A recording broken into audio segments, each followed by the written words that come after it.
क्या आपने कभी सोचा है कि कुछ लोग जो चाहते हैं उन्हें मिल जाता है और कुछ पूरी उम्र संघर्ष करते रह जाते हैं।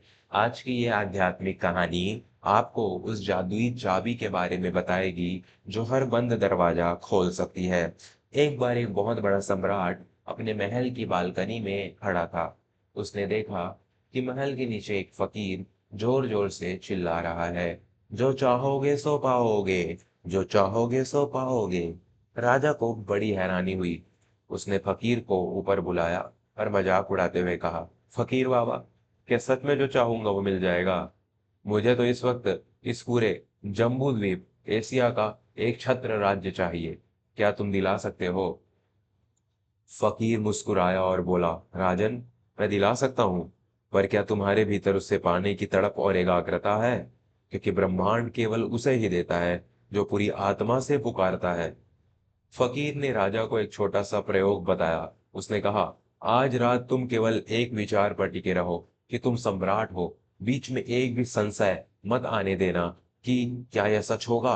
राजा ने वैसा ही किया, लेकिन आधी रात होते होते उसके मन में विचार आने लगे, अरे यह फकीर पागल है। भला एक रात में कोई साम्राज्य कैसे मिल सकता है? मेरे पास तो सेना भी कम है। जैसे ही संदेह आया, राजा की एकाग्रता टूट गई। अगली सुबह फकीर फिर आया। राजा ने झल्ला कर कहा, कुछ नहीं हुआ, तुम्हारी बात झूठी है। फकीर शांत स्वर में बोला, राजन, बात झूठी नहीं है, तुम्हारी चाहत अधूरी है। तुम्हारे भीतर चाहने वाला तो था, पर भरोसा करने वाला सो गया था।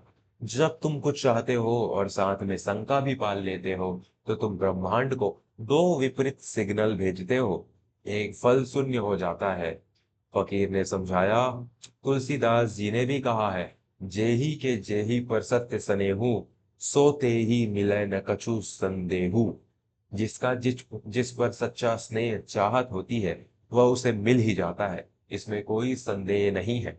राजा को समझ आ गया कि सफलता केवल श्रम से नहीं, बल्कि अटूट संकल्प से मिलती है। जब हमारा अवचेतन मन किसी विचार को सच मान लेता है, तो पूरी कायनात उसे हकीकत बनाने में जुट जाती है। तुम्हारी सोच ही तुम्हारा भाग्य लिखती है। अगर तुम जीतना चाहते हो, तो पहले अपने मन में जीत को महसूस करना शुरू करो। कहानी का सार है, मनुष्य जैसा सोचता है वैसा ही बन जाता है। धन्यवाद मेरे मित्रों कहानी देखने के लिए।